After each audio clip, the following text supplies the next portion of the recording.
Le retour de Jésus,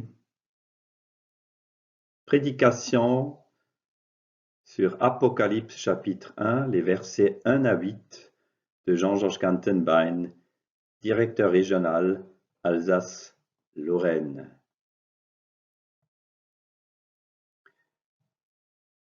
Révélation de Jésus-Christ. Dieu la lui a donnée pour montrer à ses serviteurs ce qui doit arriver bientôt et l'a fait connaître en envoyant son ange à son serviteur Jean. Celui-ci l'a attesté, tout ce qu'il a vu est la parole de Dieu et le témoignage de Jésus-Christ. Heureux celui qui lit et ceux qui écoutent les paroles de la prophétie et gardent ce qui s'y trouve écrit, car le moment est proche. De la part de Jean, aux 7 églises qui sont en Asie. Que la grâce et la paix vous soient données de la part de Dieu, celui qui est, qui était et qui vient, de la part des 7 esprits qui sont devant son trône, et de la part de Jésus-Christ, le témoin fidèle, le premier-né d'entre les morts et le chef des rois de la terre. À celui qui nous aime, qui nous a lavés de nos péchés par son sang, et qui a fait de nous un royaume des prêtres, son Père lui soit donné la gloire et la domination au siècle des siècles. Amen. Le voici qui vient avec les nuées. Tout œil le verra, même ceux qui l'ont transpercé, et toutes les familles de la terre pleureront amèrement sur lui. Oui, Amen. Je suis l'alpha et l'oméga, dit le Seigneur Dieu, celui qui est, qui était et qui vient, le Tout-Puissant.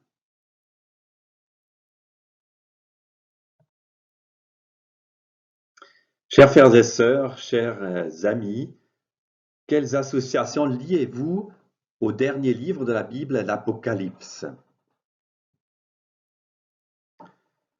Beaucoup de personnes lisent ce livre de la Bible à des tragédies, à des guerres, à des catastrophes. Certains pensent par exemple à ce fameux film de Francis Coppola, Apocalypse Now, le film de guerre de Vietnam de 1979. Et on a célébré le 40e anniversaire de ce film l'année passée et on a fait sortir une nouvelle version restaurée dans les salles. L'Apocalypse, une catastrophe. D'autres personnes, les plus jeunes parmi vous, lisent peut-être ce livre plutôt un genre de livre fantastique, comme par exemple Le Seigneur des Anneaux de Tolkien. Et aujourd'hui, dans le contexte actuel, certaines personnes lisent peut-être ce livre, l'Apocalypse, à la collapsologie. C'est un néologisme récent qui désigne l'étude de l'effondrement de la civilisation industrielle et de ce qui pourrait lui succéder. Alors j'ai trouvé cette couverture au magazine Philosophie du mois de février. Collapsologie, et vous, croyez-vous à la fin du monde? Oui, chers amis, vous l'avez constaté comme moi, aujourd'hui, les médias parlent de la fin du monde. Les gens les plus sérieux, tout d'un coup, prennent ce terme à leur compte. C'est quand même...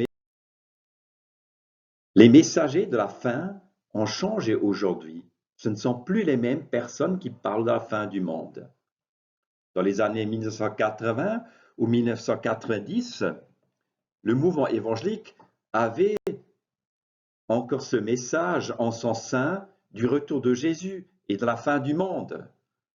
Je cite quelques noms que les plus jeunes parmi vous ne connaissent plus. Je pense par exemple à Marius Barre, missionnaire et conférencier, et à ses livres. D'autres vont penser peut-être à Pierre d'Espagne, qui était évangéliste et aussi écrivain. D'autres encore pensent à Wim Malgo, qui encore et sa mission Appel de minuit, qui a rempli les salles encore à l'époque en Alsace. Et moi qui habite à Mulhouse, je pense au petit livret de M. Buller sur le retour de Jésus, édité ici dans une église évangélique sur place. Le retour de Jésus était un thème très présent parmi nos aînés. Mais depuis 10 ou 20 ans, ce terme du retour de Jésus, ce terme de l'accomplissement de son règne, est beaucoup moins présent parmi nous. Les associations liées à ce livre de l'Apocalypse sont souvent du ressort de l'angoisse, de la fin du monde, un message opaque à contourner ou peut-être à laisser entre les mains de quelques spécialistes. Alors le but de ce message, le retour de Jésus, est que j'aimerais bien que vous puissiez comprendre que l'Apocalypse est un livre accessible à tous. Ce texte veut dire que le ressuscité continue de se révéler afin que ses disciples puissent joyeusement attendre son retour. Alors j'ai développé le message par trois points. L'Apocalypse est un message pour tous. Ce livre est un message de Jésus et finalement, il est un message de joie.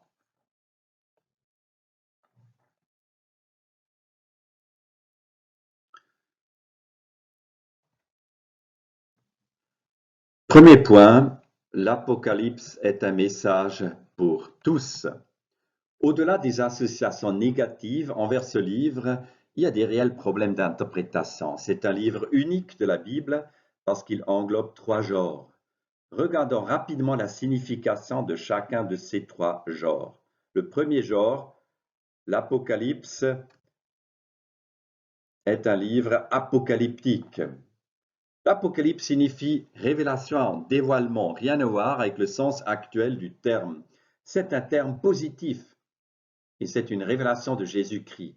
L'Apocalypse veut montrer qui est Jésus, mais aussi les autres personnes de la Trinité. Ce genre littéraire spécifique est déjà présent dans l'Ancien Testament, dans le livre de Daniel. Nous le voyons dans le chapitre 7, le verset 7 du livre de Daniel. Qu'est-ce qu'un genre littéraire apocalyptique?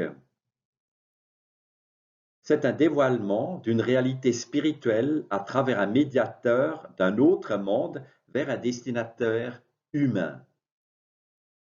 Et ces révélations montrent une réalité invisible qui commence à se réaliser maintenant et qui court vers un but futur. Donc, dans ce genre de littérature, il y a toujours un médiateur. Dans Daniel 7, les versets 13 à 7, il est question du Fils de l'homme. Et chez nous, nous trouvons le médiateur dans le verset 7, le voici qui vient avec les nuées. Donc le voici désigne clairement Jésus-Christ. En d'autres termes, dans ce genre de littérature, nous voyons un autre temps et un autre monde surnaturel dans lesquels le salut de Dieu s'accomplira.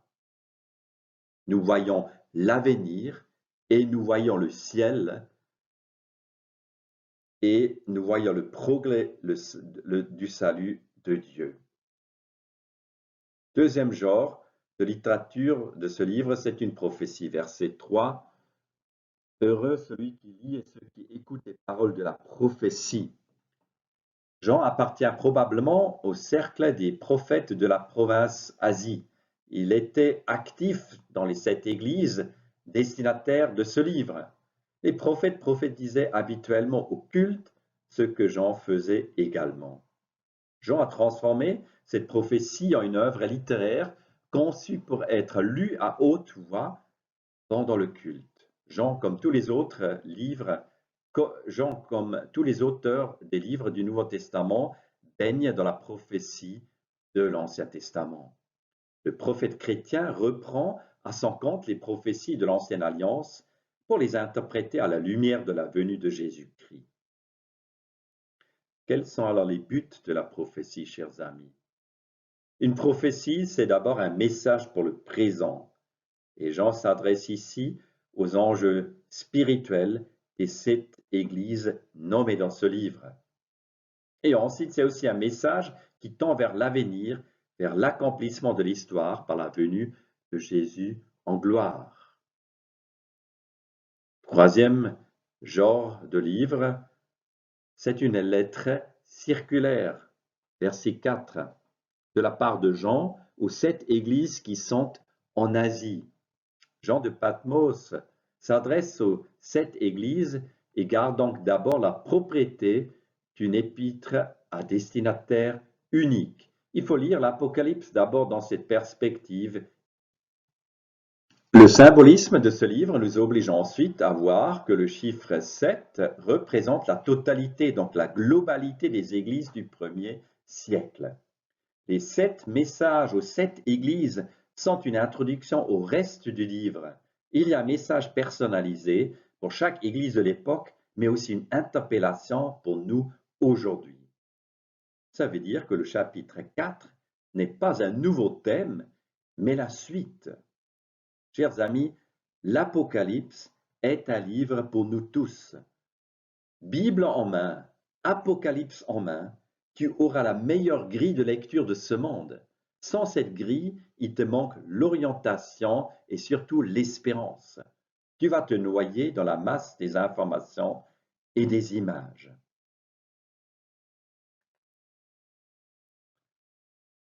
Deuxième point de mon message, l'Apocalypse est un message de Jésus. Le centre de cette révélation ne sont pas les choses à venir, mais Jésus-Christ, Dieu, l'Esprit Saint, bref, la Trinité. Les 3 personnes de Dieu apparaissent clairement dans le texte. Lire l'Apocalypse signifie mieux faire connaissance de Jésus et ne pas devenir un expert du mal et un décliniste évangélique. Je me limite de décrire ce que le texte dit sur Jésus, mais évidemment, il y a aussi beaucoup d'affirmations sur Dieu le Père et même sur le Saint-Esprit ainsi que sur la Trinité. Mais dans ces quelques versets, Jean développe une petite théologie de poche sur Jésus en temps de confinement. Nous allons apprendre 5 points essentiels sur Jésus et sur ce qu'il a fait pour nous.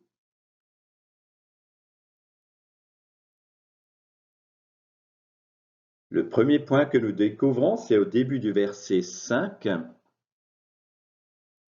Et de la part de Jésus-Christ, le témoin fidèle, le premier-né d'entre les morts et le chef des rois de la terre.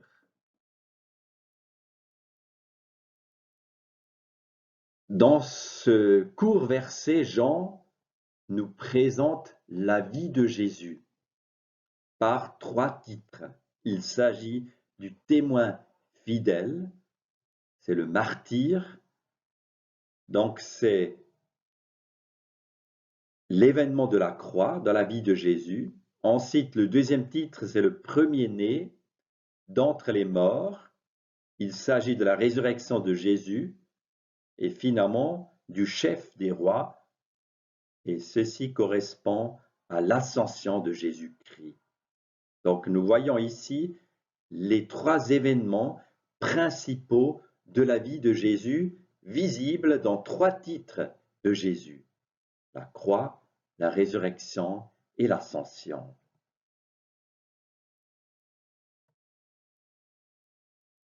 Ensuite, nous voyons l'attribut principal de Jésus: à celui qui nous aime. L'amour de Jésus, c'est son attribut principal. Chers frères et sœurs, l'amour de Dieu signifie que Dieu est favorable envers nous tous, envers ce monde en perdition. Troisième affirmation sur Jésus, nous voyons son œuvre, toujours dans le verset 5, qui nous a lavés de nos péchés par son sang. Il s'agit du salut en Jésus-Christ.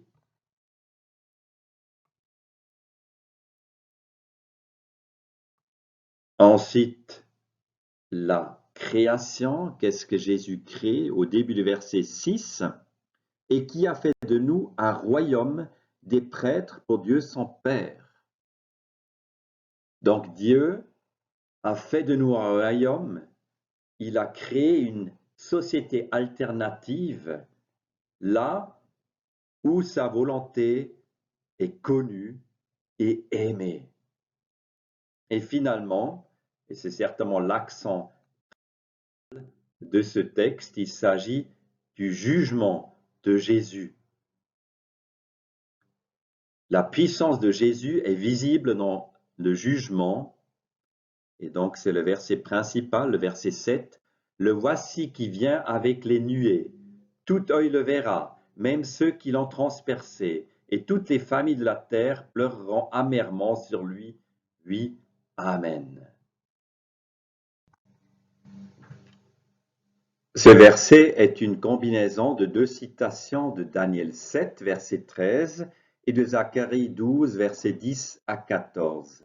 Jean les reprend avec une nouvelle action. La citation de Daniel se trouve au début de ce verset 7. Le voici qui vient avec les nuées. Les nuages sont le symbole de la puissance de Dieu. Ensuite, Zacharie est cité dans la suite du verset 7. Tout œil le verra. Que signifie ce terme tout œil le verra? Il s'agit du regard forcé dans une situation où on aimerait fuir et se cacher. Tous sans exception vont reconnaître un jour sur leurs genoux que Jésus est Dieu. Le jugement consiste ici dans le voir. Après le temps de l'écoute, il y a le regard, il y a le temps du regard forcé. C'est la fin de la grâce et le jugement. Le temps de grâce est visible déjà dans le verset 3. Heureux celui qui lit et ceux qui écoutent les paroles de la prophétie. Et ceci nous rappelle la parabole du semeur où Jésus dit que celui qui a des oreilles écoute. Ceci nous rappelle aussi la rencontre de Thomas avec Jésus après sa résurrection dans Jean 20, où Jésus dit « Heureux ceux qui croient sans l'avoir vu ». Donc aujourd'hui, chers amis, nous vivons dans le temps de la grâce. Le temps de la grâce, c'est le temps de l'écoute possible, de la repentance possible. Mais ici, Jésus nous annonce la fin, le jugement. C'est le temps du regard forcé. Et ceci signifie que Jésus rétablira enfin la justice et le royaume de Dieu. Je me suis posé la question, avons-nous encore le droit aujourd'hui de parler du jugement de Dieu? Est-ce que le jugement de Dieu est-il compatible avec cet amour de Jésus que nous voyons plus haut dans ce texte?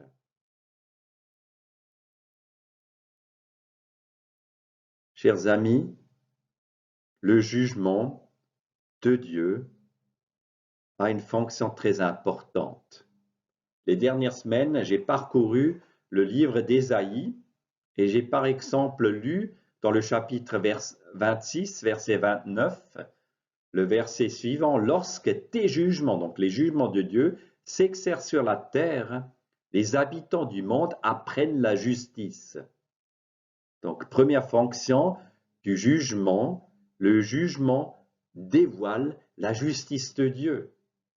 Maintenant que personne de nous croit que le jugement de Dieu lui fera plaisir. Un peu plus loin, dans le chapitre 28, dans le prophète Ésaïe, dans le verset 21, je suis tombé sur un verset très curieux, où nous voyons que le jugement est pour Dieu un travail inhabituel, étrange. C'est quelque chose qui est contre sa personnalité. Dans certaines traductions, il est dit que le jugement de Dieu est une œuvre insolite, une tâche étrange ou un travail inhabituel. Non, chers amis, Dieu n'aime pas juger ce monde.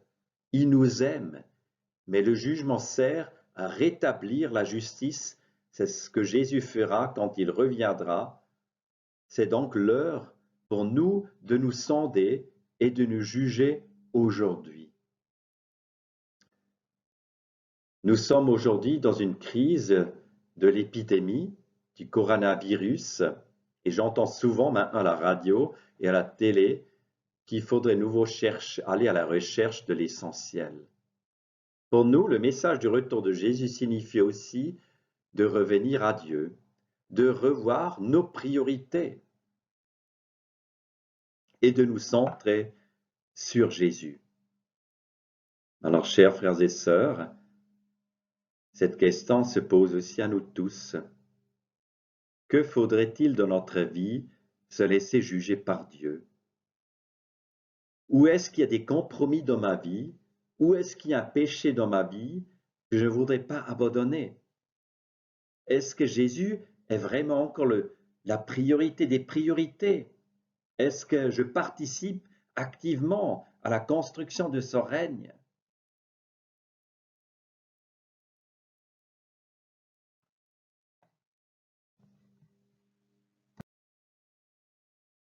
J'ai encore une fois listé les 5 affirmations sur Jésus dans ce texte. Dans cette petite théologie de poche sur Jésus, nous voyons les 3 phases de sa vie. Nous voyons son être principal, son amour. Nous voyons son œuvre de salut. Nous voyons cette nouvelle société qu'il est en train de créer, son royaume. Et nous voyons surtout la toute-puissance de Jésus dans le jugement. Bien maintenant au dernier point de mon message. L'Apocalypse est un message de joie. Verset 3. Heureux celui qui lit et ceux qui écoutent les paroles de la prophétie et gardent ce qui s'y trouve écrit, car le moment est proche. Les destinataires de ce livre sont les 7 églises dans l'actuelle Turquie de l'Ouest. Mais nous sommes aussi les destinataires de ce message de Dieu. L'Apocalypse est d'avant tout un livre pour tous parce qu'il nous rend heureux. Ce n'est pas un message de la fin du monde. Le temps est proche est une affirmation avec 3 accents. C'est d'abord une indication du temps dans lequel nous vivons. Nous vivons la phase ultime de l'histoire du salut qui a commencé depuis Pâques. Nous n'avons pas besoin d'attendre le dernier temps, chers amis, ni de chercher les antichrists. Le dernier temps a commencé depuis l'ascension de Jésus. Deuxièmement, le temps est proche, c'est une indication du pouvoir, de pouvoir. Dieu reste le chef et il règne. C'est la consolation dans toute situation difficile et incompréhensible. Et finalement, cette affirmation est une incitation à l'action. C'est un impératif à l'engagement pour un monde en perte. Le temps est proche.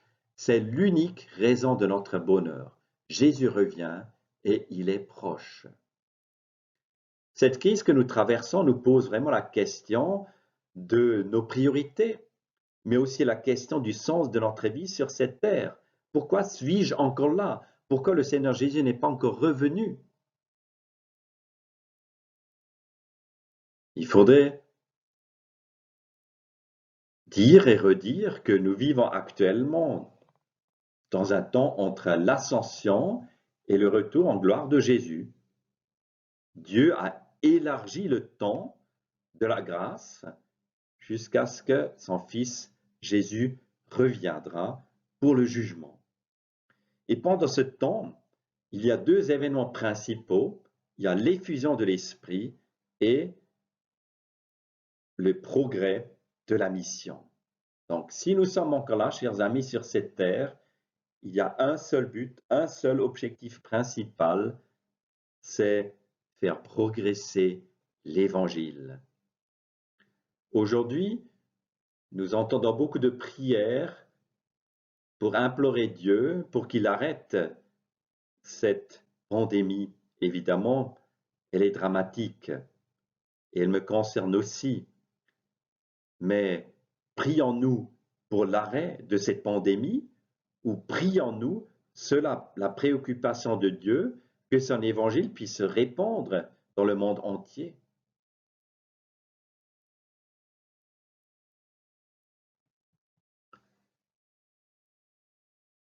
À la conclusion de mon message, l'Apocalypse répond à deux questions essentielles. La première question est comment vivre dans un temps de crise, dans un temps critique? Et la deuxième question à laquelle l'Apocalypse répond, qui dirige ce monde? Il faudrait peut-être se rappeler le contexte dans lequel ces chrétiens de l'époque vivaient. Ils étaient en but de la persécution. Ces chrétiens étaient éblouis quelque part par l'Empire romain, ses prouesses, son esthétique. Ils se sont questionnés quant à leur attitude face à l'empereur. Fallait-il se soumettre à lui? Fallait-il l'adorer comme un dieu ou refuser cette adoration et risquer sa vie? Ces chrétiens de l'époque étaient comme nous, face à la tentation pour devenir tièdes ou pour faire des compromis. Je fais allusion ici à l'église de Laodicée. Donc c'était un moment extrêmement critique, un moment extrêmement dangereux parce qu'il y avait la persécution. Et donc la première fonction de l'Apocalypse, c'est vivre notre situation dans la perspective de Dieu. L'Apocalypse veut nous montrer une perspective divine du monde qui nous aide à affronter notre situation actuelle concrète.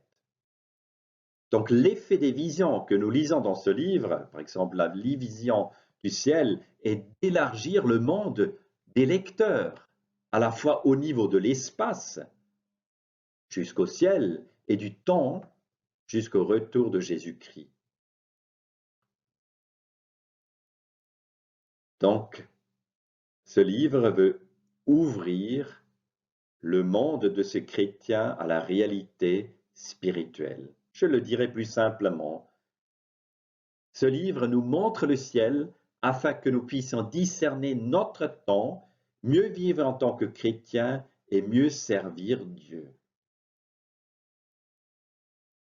Qu'est-ce que les gens me disent quand j'ai un problème dans ma vie à gérer? Alors les uns me disent, attends un peu, ça ira mieux après un certain temps. D'autres personnes me disent, ce n'est pas aussi grave que ça. Et encore les troisièmes m'incitent à voir un spécialiste, un médecin. D'autres personnes me diront, prends du recul. Et d'autres encore me disent, prends de la hauteur. C'est exactement ce que l'Apocalypse, le message de l'Apocalypse, chers amis, veut faire de notre vie. Que nous puissions prendre du recul et que nous puissions prendre de la hauteur. Mais prendre de recul, sur la logique de l'Apocalypse, ce n'est pas des marches en arrière, des pas en arrière, mais c'est en anticipant les événements à venir. Ce n'est pas un recul en arrière, mais c'est un recul en avant, dans l'avenir. Je prends du recul en anticipant le temps et en élargissant mon horizon. La deuxième fonction de l'Apocalypse, c'est de répondre à la question de qui dirige ce monde. Le mal, à l'époque, progressait, les chrétiens souffraient, et ces chrétiens avaient des questions genre où est Dieu dans tout cela? Qui dirige ce monde? Où est le progrès du royaume de Dieu? Et le message de l'Apocalypse pour ces chrétiens à l'époque et pour nous aussi, c'est en dépit de toutes les apparences, c'est Dieu qui règne. Il intervient le temps venu pour renverser les empires et pour établir son royaume. Ainsi, les disciples reprennent courage par ce message d'espérance. Pour terminer, je voudrais devenir très personnel. Évidemment, chers amis, dans les problèmes actuels de notre monde, aussi de cette pandémie, je me pose aussi des questions très personnelles. Je pense au rapport du GIEC. Je pense à cette phrase que Paris aura la même température comme Canberra en 2050. Je pense aux dirigeants des États-Unis et de la Chine et leur manière d'exercer leur pouvoir. Je pense à la violence de notre société. Je me fais des soucis pour l'avenir de l'Europe. Nos démocraties se sont affaiblies. Je pense aussi à la perte de ma foi à la croissance économique et l'avenir de nos modèles politiques. La moitié de notre monde est maintenant confinée. Qu'adviendra-t-il de mes deux fils? Est-ce qu'ils ont encore un avenir? Chers amis, dans ces instants même, il est bon justement d'appliquer ce message de l'Apocalypse à notre vie. L'Évangile, ce n'est pas l'annonce de la fin du monde. L'Apocalypse, ce n'est pas l'annonce des drames futurs et des catastrophes, mais le retour de Jésus Tout-Puissant, celui seul qui reste le maître du monde. Quelle espérance!